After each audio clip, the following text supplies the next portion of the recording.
Hello, everybody. My name is Kyle Mitchell. I am Navajo, and we call ourselves Dene. So, yate, she'e Kyle Mitchell yinshe, twitachit ni nishle, nakai basischin, ke ani deshiche, nakai deshinale. Sheche e Jim Mitchell ya, shemasana e Eileen Mitchell ya, shema e Diana Mitchell ya. Kilstui bitwa, do cheshno dozi denasha. So, I just gave my intro very briefly in Dinibazad, which is our language. And so by that, you know who I am and where I come from, what my lineage is, who my grandparents are, who my mother is. And so the story is going to have to do with my grandfather, my Che, right? Everybody has a special person in their life. Some have many, some have a few. But regardless, we all have at least one special person. And everything about that person is special to us. So, enjoy the story. So I grew up with my grandparents up on the Navajo reservation. And my family would come to visit. Well, by my family, I mean all 6 of my grandparents' kids and their kids. So there was a lot of people, right? And so we would all gather together a few times a year. And we gathered together in the summer, sometimes either during Thanksgiving, sometimes during Christmas. But the best time was always in the summertime.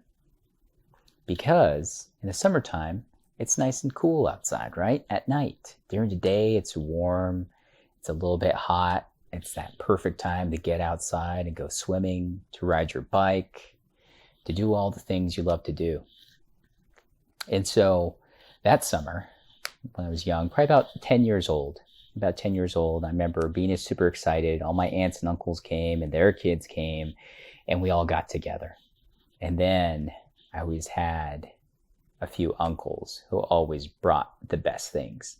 And I'm not talking about hamburgers, not talking about hot dogs. I'm talking about the things you get to play with. When the sun goes down, when the moon slowly rises, when all the stars start to sparkle, and then everyone hands you these long metal things, right? Metal, a little rough on the top. They look like somebody cooked a chrome corn dog for too long, and it's really thin with a thin little wire at the end. And then you light a match or a lighter, you hold it there, then it starts to sparkle, right? Sparklers. Everybody loves sparklers. Even little kids can play with sparklers. And if you go fast enough, you can spell your name, right? Those were awesome. But the other things that were really cool were the black cats, right? Those little tiny ones with the fuse that was short, or it was a whole package, right? Long, big, like that, just throw it. We always put it in a can, old tin can, old coffee can, right? Pop, pop, pop, pop, pop, because that way it's louder, everything stays in one place, and it's good to go. And the one thing that I love the most, my favorite, still to this day, is the Roman candle. So the Roman candle is about this long, right? About there. Rip off the top, light the little fuse, hold it in your hand. And I remember the first time I shot it, I was scared. I was holding it, kind of reaching up like this, and all of a sudden I felt the tunk, and then boom, then another one, ta-tunk, ta-tunk, ta-tunk, ta-tunk, and I had a lot of fun with that. And so we would do that. We would spend our evening or night playing fireworks and having fun.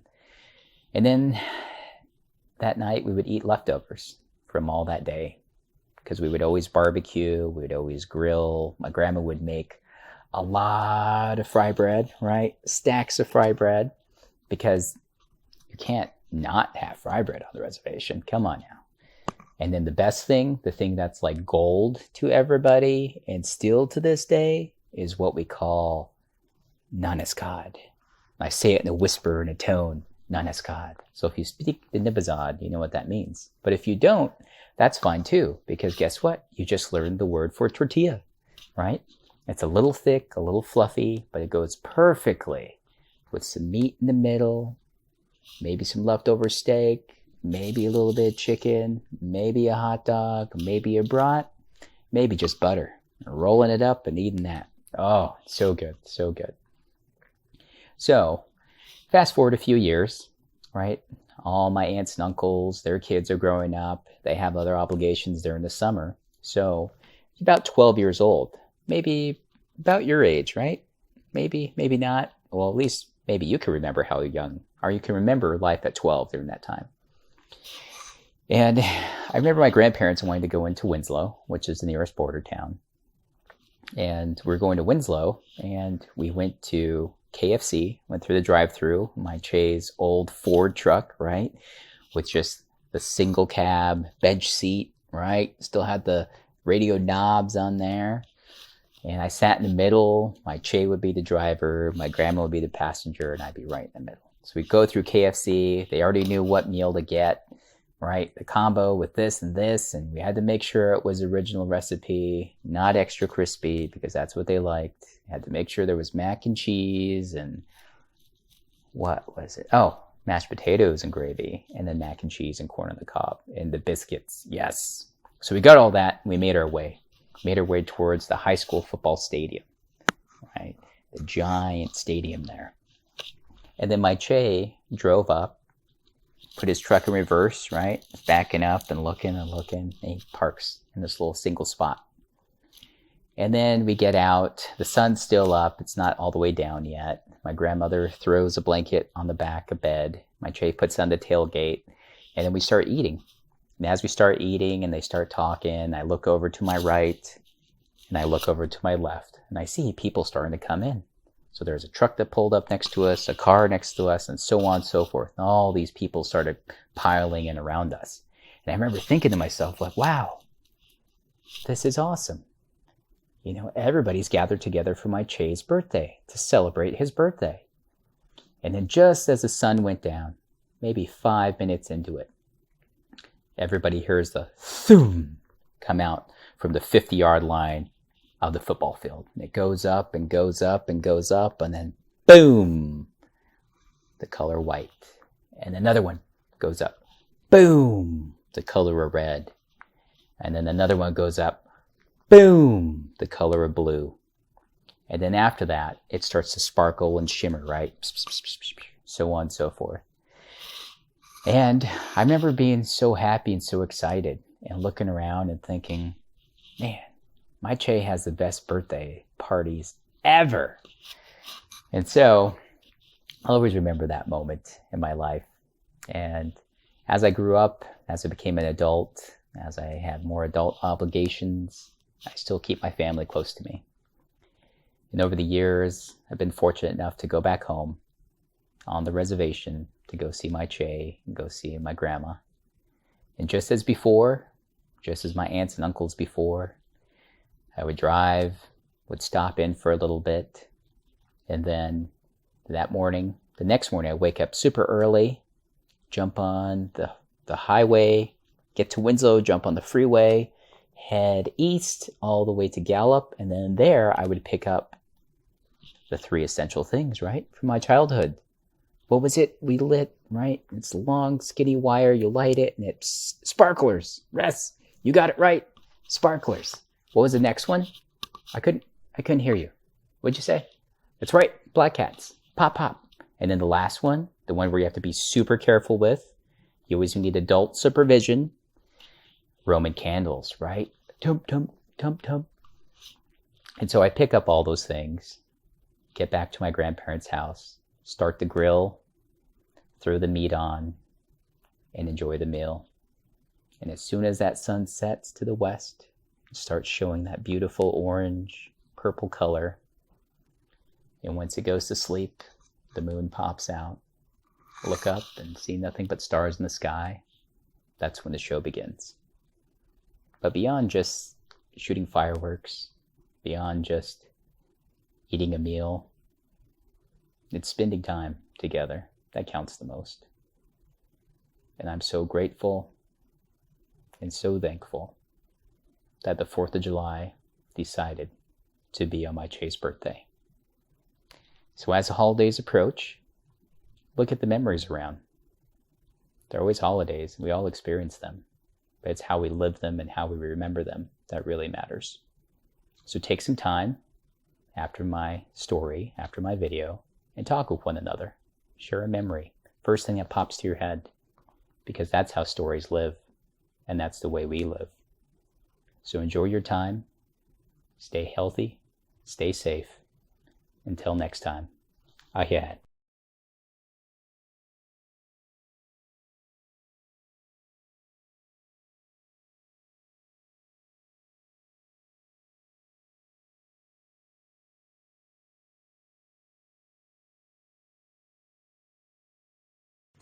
Greetings, everybody, and happy Dia de los Niños. My name is Liz Warren, and I'm the director of the Storytelling Institute at South Mountain Community College. I want to tell you a story today from when I was a little girl, a long, long time ago.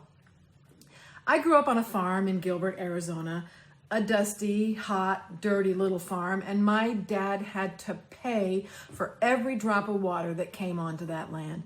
And there was no money for grass or flowers or fruit trees. And I think that's why I love my grandmother's house in Skull Valley, Arizona so much. My grandmother owned the general store and was the postmaster there, and she loved to garden. She loved flowers, she had fruit trees, she had berry vines, but her crowning glory was her enormous vegetable farm, where she grew green beans and tomatoes and squash and watermelon and peas and, well, everything you could imagine. And she canned too. She was that kind of grandmother. And this garden, she kept it like a beautiful living quilt. The rows were straight. It was always weeded. She had placed the plants next to each other so that they complemented one another for size and beauty. And when I was a little girl, 5 years old, I loved to go into that garden, get down on my hands and knees and crawl down those perfectly straight rows, looking up at the beans on their poles, lifting the leaves to see if the watermelon were growing. Up and down those rows I liked to go. But the other reason I liked to get down in that garden on my hands and knees was horny toads lived in that garden. And I loved to catch the baby horny toads. Now, if you've never seen a baby horny toad, they're just about the size of your thumbnail, and they look like miniature stegosauruses, as if some gigantic dinosaur had been reduced down to size. Now, you know, an adult horny toad's about the size of the palm of your hand, but a baby, just the size of your thumbnail. A miniature dinosaur, and they're fast. But when I was 5 years old, I was fast too, and I could catch them. Now, here's what you do if you ever catch a baby horny toad. You pick him up real careful with your fingers, and then you put him in the palm of your hand and you pet his little back. And when you pet his little back, he'll pee. He'll pee right there in your hand. And then all you do is you pick up the baby horny toad and then you wipe the pee on your Wranglers. Now, back in the day, we did not wear Levi's. We wore Wranglers, and that's where you wipe the horny toad pee. Now, the thing about it is that you can put that horny toad back down in your hand and you can pet his little back again, and there is always more pee in there. I don't know why. It's some sort of miracle of nature. I could catch horny toads like that all day long. My grandmother would call me, "Lizanne, time to come for dinner. Wash your hands." And when I walked in the door, I'd just let the dog lick my hand. I think that was good enough. Now, one day I was in the garden and I just caught the most beautiful little baby horny toad ever. And well, you know what I did. First, I got all the pee out of him, and then I looked at him and I thought, you need a house. So I wrapped my fingers around him real careful, the way my grandpa had showed me. And I took him into the house, and I found one of those big old-time boxes of matches, you know, the kind that slide out. And I dumped the matches out and I put the horny toad in. I carried him around for a while, and I looked in there and I thought, he needs furniture. So I got my scissors and I got my construction paper, and I made him a little bed, and I made him a little chair and a little table. I put him in there and I carried him around. I looked in there after a while, and wasn't he sitting right at his table? He's hungry. I went out into the garden and I found a few bugs and I put him in there and I carried him around. A little later I looked in there again. He was on his bed. I like a nap after lunch myself. Well, I carried that horny toad around all day long. Now, when I was 5 years old, my grandma and grandpa meant the world to me. And my grandpa was still working as a highway engineer up in Prescott. And I knew exactly what time he got home. And I was standing at the gate as my grandpa came around in his big green Ford pickup. He pulled up into the driveway, the gravel sprayed, he closed the door, he walked over to me and he saw me standing there. And he said, "What you got there, sweetheart?" "I have a horny toad and I have a horny toad house." And I opened it up just a little bit so we could see the horny toad in there. He said, "That's real nice, sweetheart. That's real nice. But when are you going to let that horny toad go?" "Well, I'm not. I made him a house and I've been getting him food and everything." "Oh, no, no, no," my grandpa said. "You got to let him go. You know why, don't you?" Well, I didn't know why, and I said so. He said, "Well, because that horny toad has grandparents. And right now they're worried sick about him. You just came into the garden and you snatched him up. They don't know where he is." He said, "Can you imagine how your grandma and I would feel if all of a sudden you were just gone and we didn't know where you were?" Well, I knew my grandma and grandpa loved me, and I could imagine that. And he must have seen that on my face. He said, "I thought so." And he picked me up and he took me around to the garden. My horny toad capturing habits were well known. He said, "Now, which row did you get him in?" And I showed him. And he put me down there and he said, "Now you get in there and you let that horny toad go so his grandparents don't have to worry." And that's what I did. I crawled back down the row to about where I thought I'd got the horny toad, and I opened up the horny toad house very slowly. I was so sure he would stay with me after all I'd done for him, but no, just as soon as that horny toad house got open enough, bing, he was out of there, off under the plants. I crawled back out. My grandpa picked me back up and he said, "You done real good, sweetheart. You done real good." He said, "Now, that horny toad, well, he's right back with his grandparents. He is exactly where he is supposed to be." And my grandpa gave me a squeeze and he said, "And you, my girlie, you are exactly where you are supposed to be too."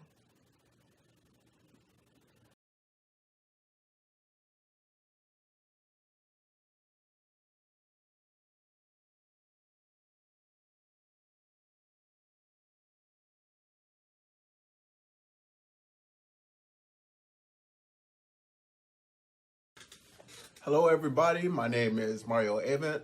I have been a storyteller with the South Mountain Community College Storytelling Institute for 5 years, and I love it.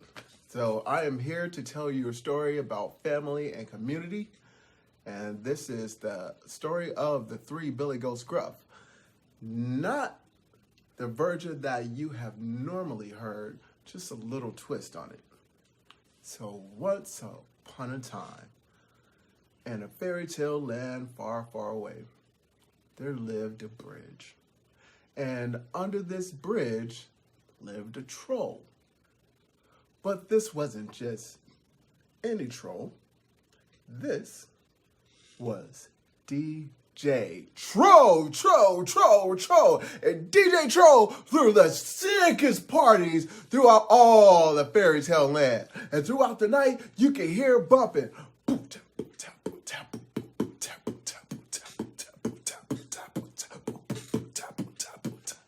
Oh, and he invited everybody. Whoever was the who of who's was at his party. There was Snow White and the 7 dwarves, the hunter, the prince, even that evil queen, she went. There was Little Red Riding Hood, the 3 little pigs, the big bad wolf. Grandmama came to the party. There was Cinderella, her stepsisters, those little mice, the fairy godmother, There was Rapunzel with all her weave, hair snitches, her hair.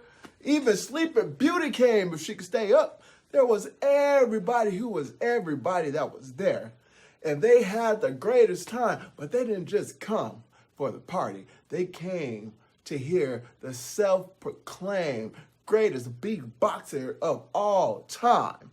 DJ Troll thought he was the greatest thing. He sounded a little something like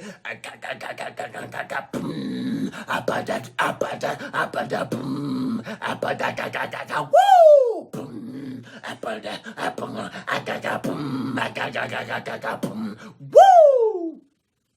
And everybody loved it. Well, one night, DJ Troll was on his bridge letting in all the VIPs.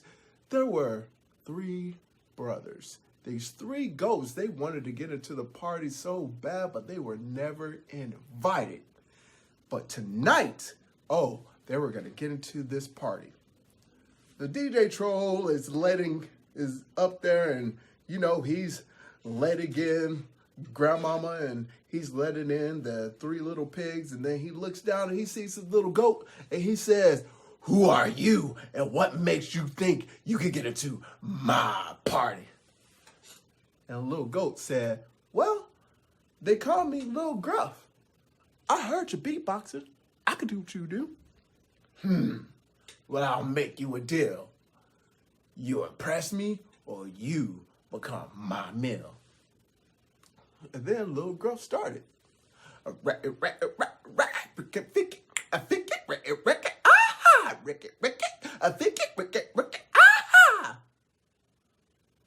What was that?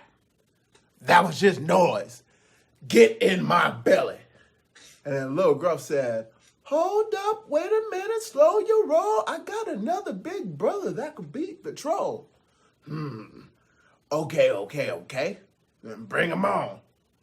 And Little Gruff called his big brother, and the next thing you know, there was this medium-sized goat clipping and clopping and clipping and cropping to the bridge. And the DJ Troll looked at him.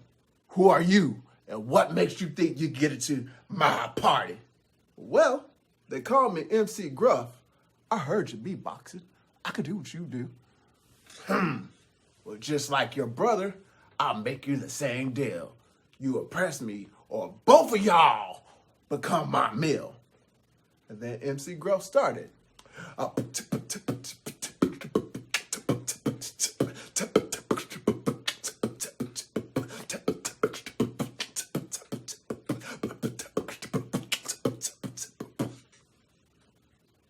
What was that? That was just noise. Get in my belly. MC Gruff said, "Hold up, wait a minute, slow your roll. We got another big brother that can beat the troll." Okay. Well, bring him on then. Well, the next thing you know, came a large goat, clipping and clopping and clipping and clopping to the bridge. And DJ Troll looked at him.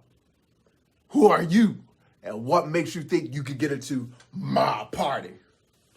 "Well, they call me Grande Gruff. I heard you beatboxing. I could do what you do." Well, just like your brothers, I'll make you the same deal. You impress me, or all 3 of y'all become my meal. And then Grande Gruff started.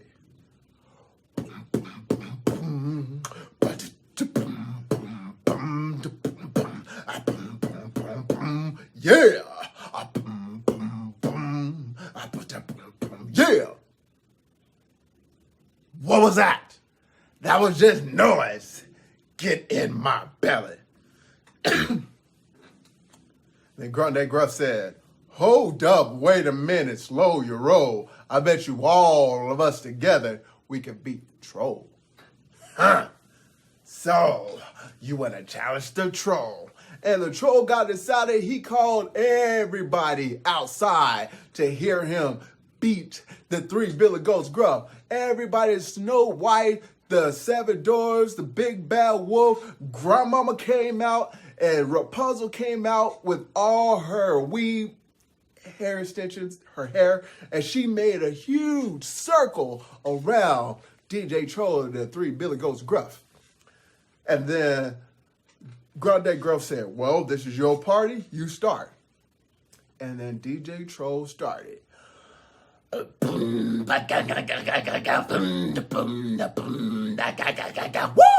Woo!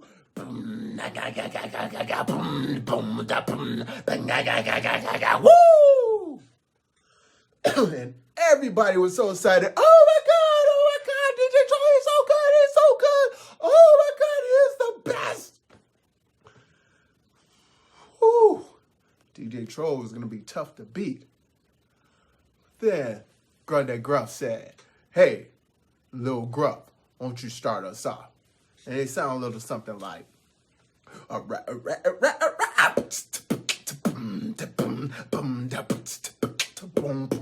yeah.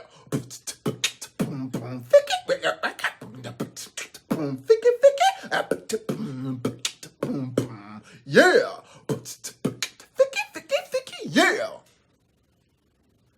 And then everybody dropped their jaws. The 3 Billy Goats Gruff, oh my God, they are so good, so good, so good, so good. They're so much better than DJ Troll. DJ Troll, you're the loser, the loser. DJ Troll is the loser. And DJ Troll, he slumped his head and his shoulders.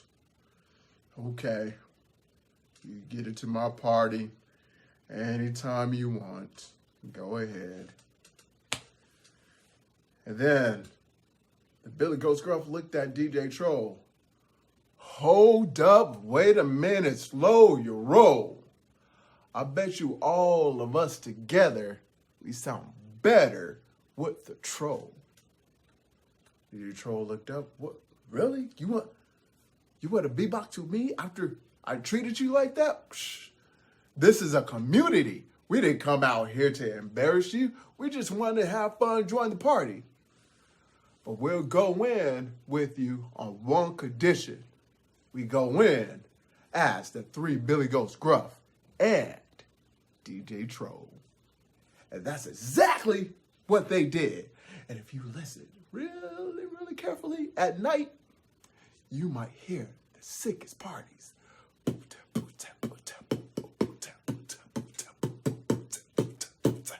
And at that party, there will be the 3 Billy Goats Gruff and DJ Troll. They might sound a little something like this.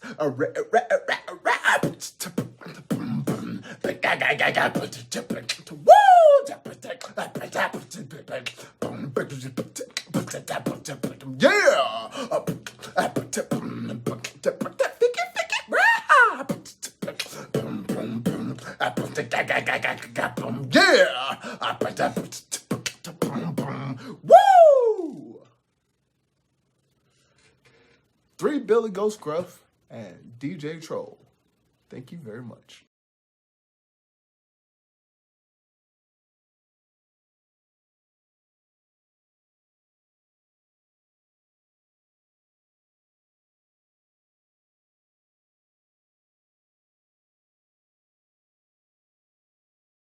And today, I'm going to tell you a little story. A long time ago, in ancient China, there was this dragon. And this dragon lived in the hills above this small little village. And the people in this village, they were afraid of this dragon. They thought this dragon would come out and scorch them with fire, or perhaps even eat them. But the dragon did no such thing. The only thing the dragon did is every morning, the dragon would wake up. It would get out of its cave, stretch, and say, it's good to be me. And when it said that, it actually let out this huge roar, as it spoke. And that roar rumbled through the hills and down into that little village. And the people in this village, That's why they were scared. Because every morning they heard this dragon yell out and roar. Well, there's this little boy. And this little boy in this village, he wasn't scared at all. Matter of fact, he was looking for friends. And he thought maybe that dragon wanted friends as well. And the boy himself kept to himself. He kind of kept to himself in the little village. He'd play by himself. All the friends in the village, they kind of do their own thing. So the boy one day decided, hey, maybe I'll go pay a visit to this dragon.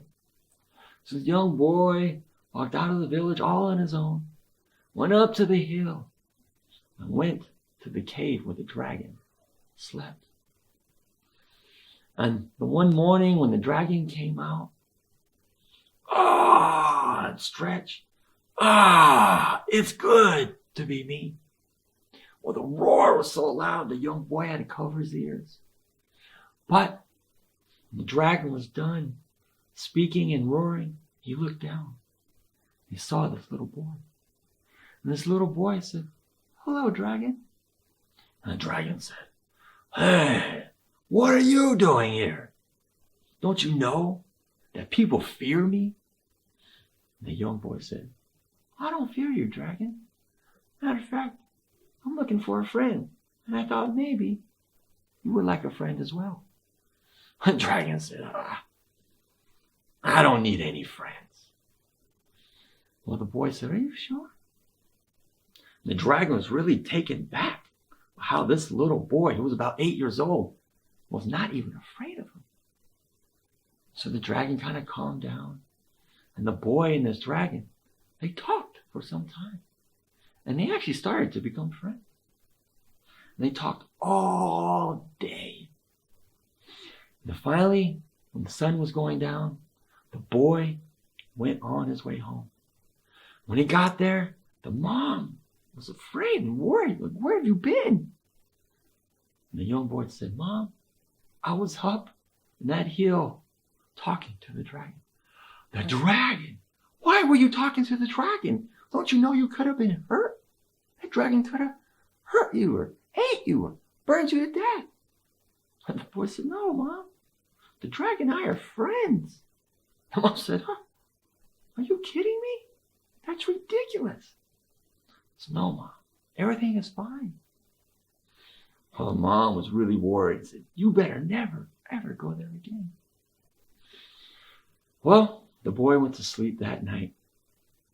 And then the next day, when he arose, his mom was really getting things prepared because the day after was the boy's birthday and he was going to become 9.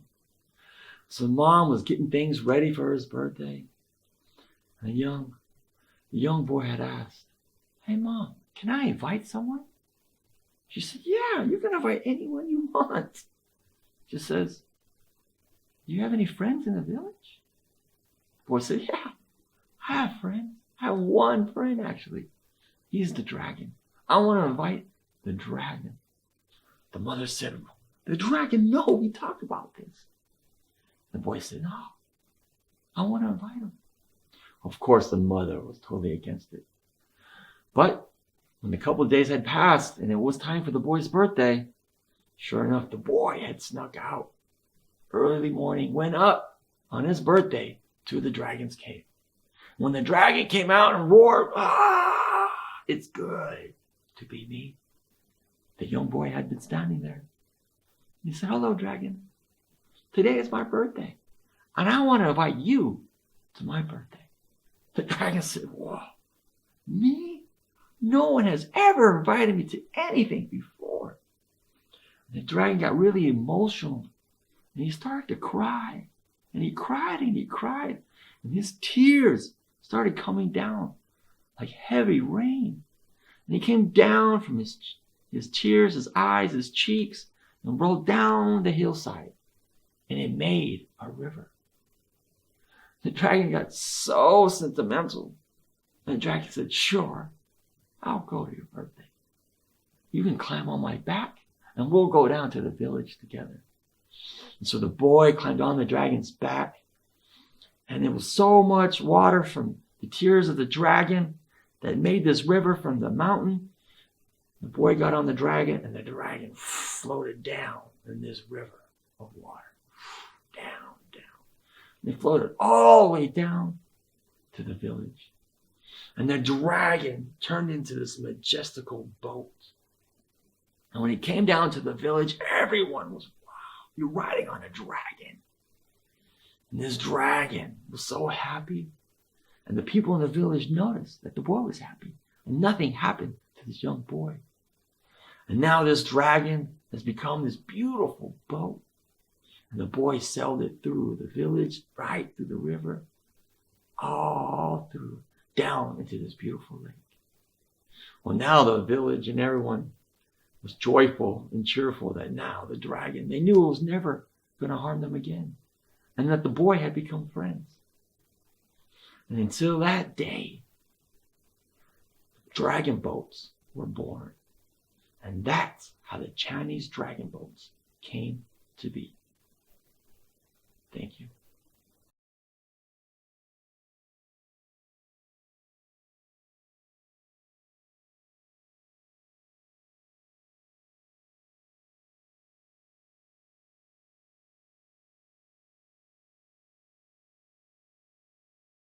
Hi, my name is Marilyn Omifunke Torres, and I'm faculty for the Storytelling Institute. I'm also a traditional teller. I'd like to greet you in the language of my lineage of the Yoruba people of West Africa. She Alafiani. I'm also of Spanish ancestry, so of course, bienvenidos. And I'm also native in accordance to the people of the Caribbean island of the Taino lineage, Taino Ti Han Katu.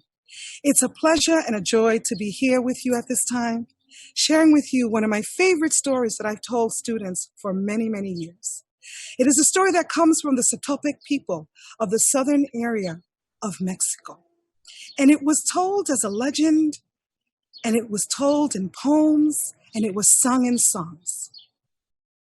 Yamile heondo, yamile heondo, bogbo hashe, hobinisa wole. This is a song that we sing among the Yoruba people. It is a song that honors the gift and the beauty of the river. Maria Centeno was walking into a village, and children were sitting along the side of the road, and they noticed that every step she took, well, there were flowers that would come up. And as she began to move gracefully, the wind began to dance around her, and her hair was flowing like the wings of a raven. Butterflies began to dance around her hair, and the children knew she was no ordinary woman, and they began to follow her. And as she entered into the village, yes, some of the people in the village saw the children laughing and dancing around her as flowers would spring up and butterflies were dancing, and they knew she was no ordinary woman.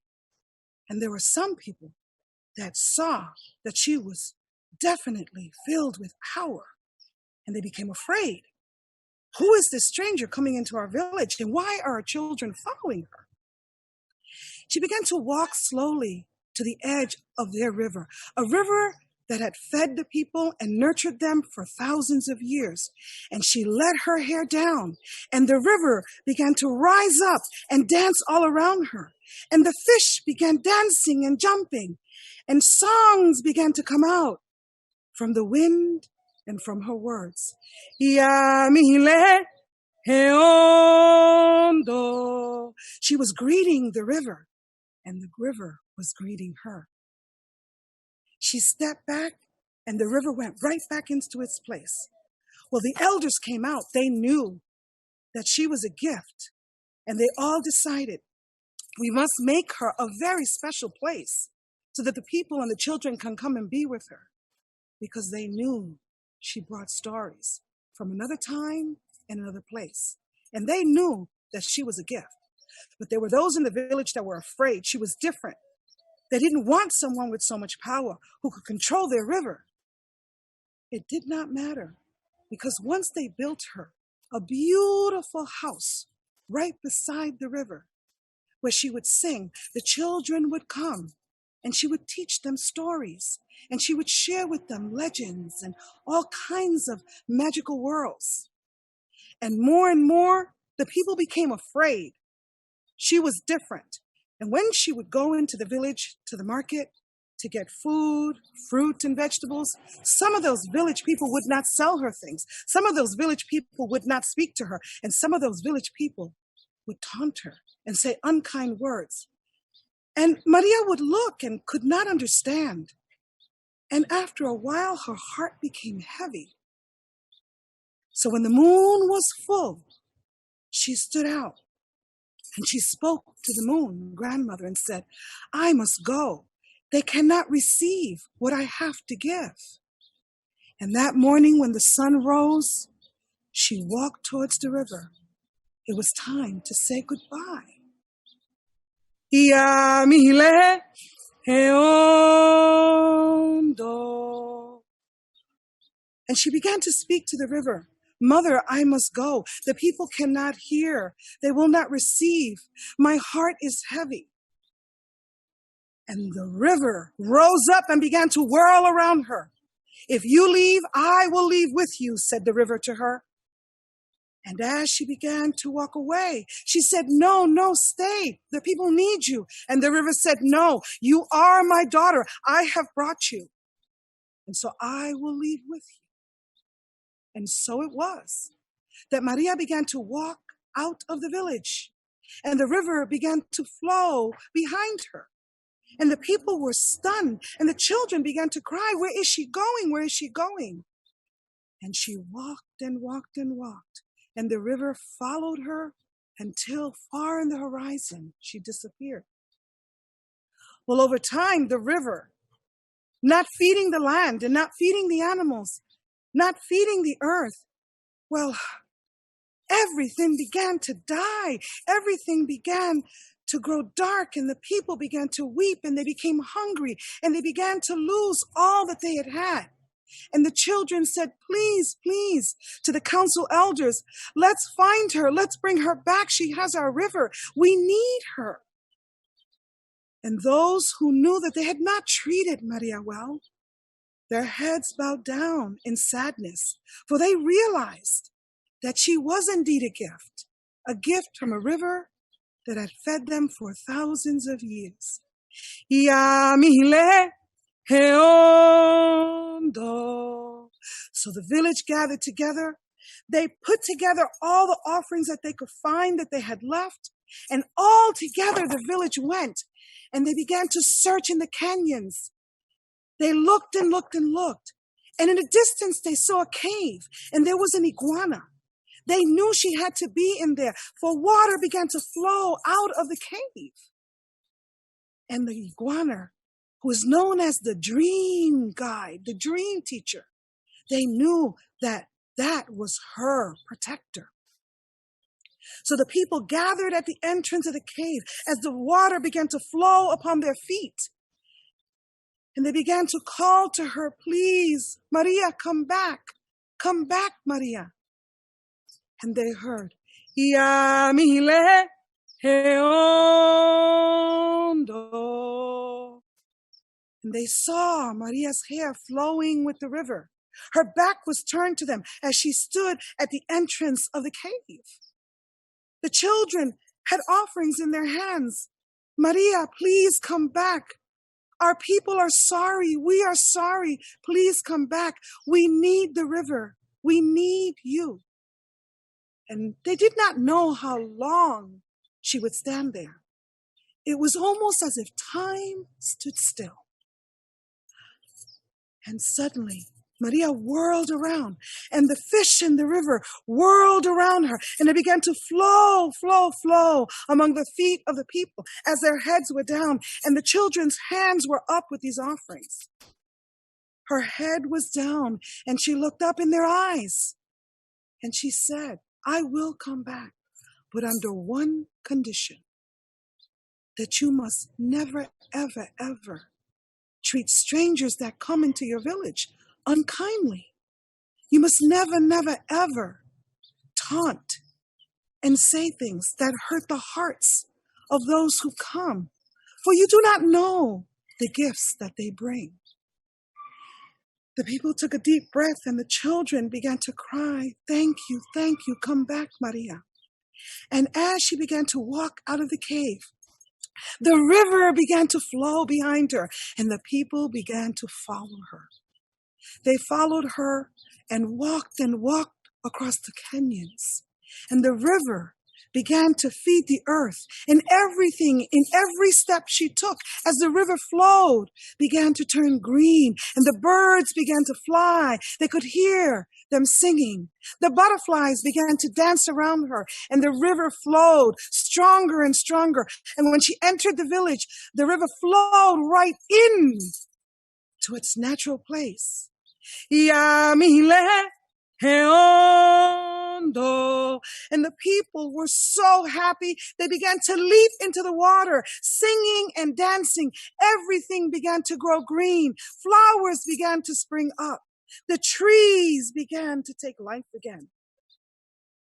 And it is said that the people in their joy did not notice, but the elders did. As the sun began to set and the stars began to come up, there was no full moon that night.